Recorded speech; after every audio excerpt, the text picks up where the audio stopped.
Friends and families, welcome to Free Baking Class by Elfin. இன்னைக்கு ஒரு பர்ஃபெக்டான பிஸ்தா cookies தான் பார்க்க போகிறோம். அது ஈஸியாக செஞ்சிடலாம்.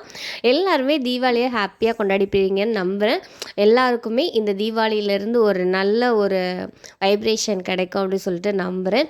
நீங்களும் சந்தோஷமாக இருக்கணும், நானும் சந்தோஷமாக இருக்கணும், நம்ம எல்லோரும் சந்தோஷமாக இருக்கணும்னு சொல்லிட்டு இந்த ரெசிபி எப்படி செய்யலான்னு இந்த வீடியோவில் தெளிவாக சொல்லியிருக்கேன். வாங்க பார்க்கலாம். நீங்கள் ஃப்ரீயாகவே பேக்கிங் கற்றுக்கணுமா? பேக்கிங் கற்றுக்க ஆவலாக வந்து பக்கத்தில் கிளாஸஸ் இல்லையா? ஜஸ்ட் எங்கள் சேனலை சப்ஸ்கிரைப் பண்ணி ஃப்ரீ பேக்கிங் கிளாஸில் ஜாயின் பண்ணிக்கோங்க. இது முற்றிலும் இலவசமாக வழங்கக்கூடிய ஒரு கேக் பயிற்சி வகுப்பு. ஆல்ரெடி 80 கிளாஸஸ் வந்து அப்லோட் பண்ணியிருக்கோம். தேவைப்படுறவங்க செக் பண்ணி பாருங்கள். சேனலோட லோகோவை கிளிக் பண்ணிங்கன்னா வரிசையாக கிளாஸ் வரும். அடிப்படையிலிருந்து ஹை லெவல் வரைக்கும் எல்லா விதமான கேள்விகளுக்கும் பதிலோடு உங்களுக்கு பேக்கிங் கிளாஸஸ் வந்து அப்லோட் பண்ணியிருக்கோம்.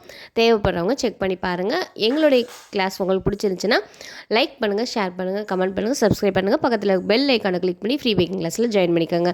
Thank you for all. ஃபஸ்ட்டு ஒரு ஈரமில்லாத மிக்ஸி ஜார் எடுத்துக்கோங்க. இதில் 250 ml கப்பில் 1/4 கப் அளவு சர்க்கரை எடுத்திருக்கேன். அதாவது 50 கிராம் அளவு ஏலக்காவோட உள்ளே இருக்க விதை இருக்கும்ல, ஒரு 4 ஏலக்காயோட விதைகளை எடுத்திருக்கேன்.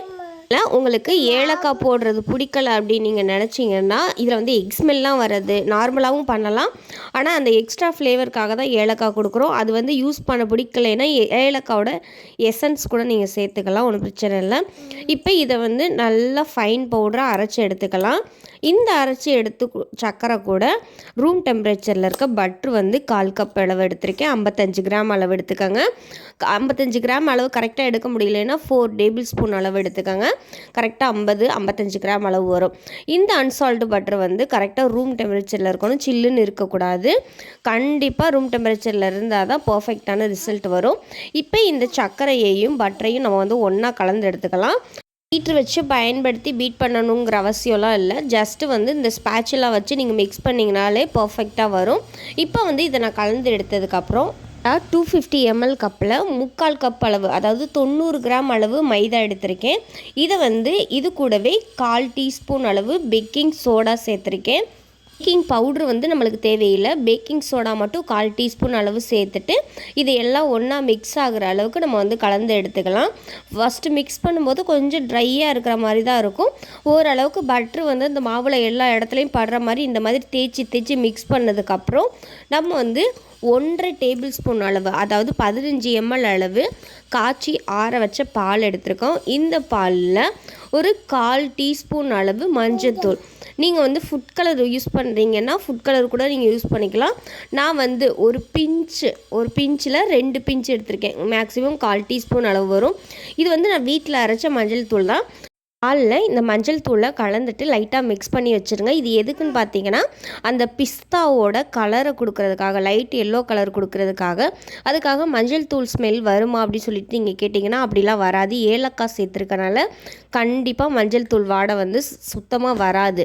இப்போ இந்த மாதிரி நல்லா பாலும் மஞ்சள் தூளும் கலந்ததுக்கப்புறம் அந்த பாலை வந்து இந்த நம்ம ரெடி பண்ணி வச்சுருக்க பேட்டரில் சேர்த்துட்டு மறுபடியும் ஸ்பேச்சலை வச்சு கிண்டுனீங்கன்னா நல்லா வந்து ஒரு கெட்டியான டோவாக வந்து நம்மளுக்கு கிடைக்கும்.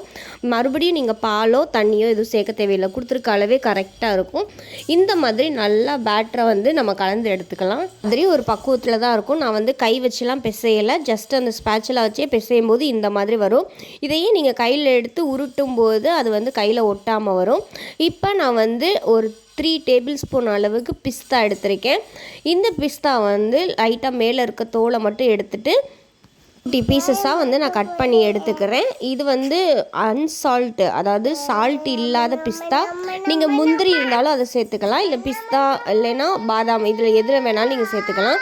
இப்போ நம்ம ரெடி பண்ணி வச்சுருக்க மாவை கரெக்டாக ஈவனாக எல்லா உருண்டைகளும் ஒரே மாதிரி இருக்கிற மாதிரி நீங்கள் எடுத்துக்கோங்க. எடுத்துகிட்டு லைட்டாக ஃப்ளாட் பண்ணிவிட்டு அதில் வந்து இந்த மாதிரி நட்ஸை ஃபில் பண்ணாலும் சரி, இல்லை நீங்கள் இப்படி ஃபில் பண்ணுறது ரொம்ப நேரம் ஆகுது அப்படின்னு நினச்சிங்கன்னா கையில் அழுத்தும் போது அந்த கையில் ஒட்டிக்கிறோம். இப்படி வச்சு அப்படி குப்பரைக்கு அழுத்துனீங்கன்னா அதுவும் நல்லா ஒட்டிக்கிறோம். ஸோ வந்து எது ஈஸியோ அந்த மாதிரி நீங்கள் பார்த்துக்கோங்க. இது வந்து சும்மா ஒரு ஸ்மால் ட்ரிக் தான். இப்போ நம்ம எல்லா குக்கீஸையுமே இந்த மாதிரி சின்ன சின்ன உருண்டைகளாக உருட்டி அந்த நட்ஸ் வந்து மேலே கோட் பண்ணிவிட்டு வைக்கலாம். உள்ளே நட்ஸ் போடலாமான்னு சொல்லி கேட்டிங்கன்னா அது உங்கள் விருப்பம் தான், போடலாம், ஒன்றும் பிரச்சனை இல்லை. இப்போ நம்ம எல்லா குக்கீஸையும் இந்த மாதிரி செஞ்சு எடுத்ததுக்கப்புறம் மாதிரி செஞ்சு எடுத்த குக்கீஸை ஒரு பேக்கிங் ட்ரேயில் லைட்டாக ஆயில் மட்டும் அப்ளை பண்ணிவிட்டு நான் வச்சுருக்கேன். இப்போ ஓடிஜியை டைமரை 10 நிமிஷத்துக்கு ஆன் பண்ணிவிட்டு 170 டிகிரியில் top and bottom rod on பண்ணி ப்ரீஹீட் பண்ணிக்கோங்க. இப்போ உள்ளே வச்சுட்டு கரெக்டாக 15லேருந்து 17 நிமிஷம் டைமர் ஆன் பண்ணிவிட்டு 160 டிகிரியில் பேக் பண்ணி எடுத்துக்கோங்க. குக்கரில் பேக் பண்ணிங்கன்னா சிம்மில் வச்சு கரெக்டாக 15 நிமிஷத்துலேருந்து ஒரு 18 நிமிஷம் வரைக்கும் வந்து பேக் பண்ணி எடுத்துக்கலாம். இந்த குக்கீஸை நல்லா ஆறுனதுக்கப்புறம் நீங்கள் ஏர்டைட் பாக்ஸில் போட்டு வச்சிங்கன்னா கண்டிப்பாக 1 மாதம் வரைக்கும் நல்ல ஒரு ஃப்ரெஷ்ஷான டேஸ்ட்லேயே இருக்கும். இப்போ இந்த குக்கீஸை நல்லா எடுத்து ஆற வச்சுருங்க. குக்கரில் இல்லை பிரியாணி பாத்திரத்தில் எப்படி பண்ணுறதுன்னு கிளாஸ் 2ல் அப்லோட் பண்ணியிருக்கேன், தேவைப்படுறவங்க செக் பண்ணி பாருங்கள். இப்போ தொட்டு பார்த்தீங்கன்னா லைட்டாக சாஃப்டாக இருக்க மாதிரி தான் இருக்கும். பாருங்க, அடியிலலாம் கரிஞ்செல்லாம் போகலை, அவ்வளோ சாஃப்டாக அவ்வளோ ஸ்மூத்தாக வந்திருக்கு. நல்லா ஆறுனதுக்கப்புறம் நான் வந்து உடச்சி காட்டுறேன். அது நீங்கள் பார்க்கும்போதே தெரியும், அவ்வளோ கிறிஸ்பியாக அவ்வளோ சாஃப்டாக இருக்கும். கரெக்டாக சொல்லணும்னா பிஸ்தா குக்கீஸ்ன்னு சொல்கிறத விட நீங்கள் ரசமலாய் குக்கீஸ்ன்னு சொல்கிறது கூட இந்த ரெசிபிக்கு வந்து சூட் ஆகும். அவ்வளோ டேஸ்ட்டாக அவ்வளோ ரிச்சாக இருக்கும். ஒரு வாயில் வச்ச உடனே மெல்ட் ஆகும். அதோடு அந்த நட்ஸ் கடிபடும் போது இன்னுமே அல்ட்ரா டேஸ்ட்டாக இருக்கும். ஸோ வந்து கண்டிப்பாக எல்லோரும் வீட்டில் ட்ரை பண்ணி பாருங்கள். இவ்வளோ நாள் இவ்வளோ அன்பு கொடுத்ததுக்கு உங்கள் எல்லாருக்குமே ரொம்பவே நன்றி. நம்மளுடைய சேனல் 1 லேக் சப்ஸ்கிரைபரை ரீச் பண்ணிடுச்சு. 1000 10,000 அப்படி சொல்லிட்டு கூடி கூடி கூடி 1 லட்சம் சப்ஸ்கிரைபர் வந்திருக்கிறதே எனக்கு ரொம்பவே ஹாப்பியாக இருக்குது. இந்த சப்போர்ட் எல்லாமே உங்களால் மட்டும்தான். இதை ரீச் பண்ண முடிய ஒரு சக்தியை கொடுத்ததே நீங்கள் தான் சொல்லலாம்.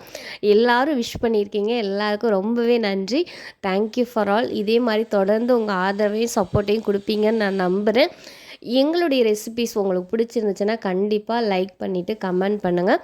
ஏன்னா பிற்காலத்துலேயோ அல்லது பேக்கிங் சம்மந்தமாக அடிப்படையில் இருக்கவங்க கற்றுக்கணும்னு நினைக்கிறவங்களுக்கு ஒரு தயக்கம் இருக்கும். அப்போ மேக்ஸிமம் வந்து கமெண்ட் பாக்ஸில் தான் பார்ப்பாங்க, யாராவது ட்ரை பண்ணியிருக்காங்களா, யாராவது ஃபீட்பேக் சொல்லியிருக்காங்களா அப்படின்னு சொல்லிட்டு. இருக்கிற அந்த தைரியமான ஒரு கமெண்ட் வந்து அவங்களுக்கு ஒரு மோட்டிவாக இருந்து அவங்க இந்த ரெசிபியை ட்ரை பண்ண நிறைய வாய்ப்பு இருக்குது. ஸோ வந்து ட்ரை பண்ணிவிட்டு கண்டிப்பாக கமெண்ட் பண்ணுங்கள். Thank you for all. Thank you for எல்லா சப்போர்ட் பண்ண ஃபேமிலிக்கும் ரொம்பவே நன்றி. தேங்க்யூ.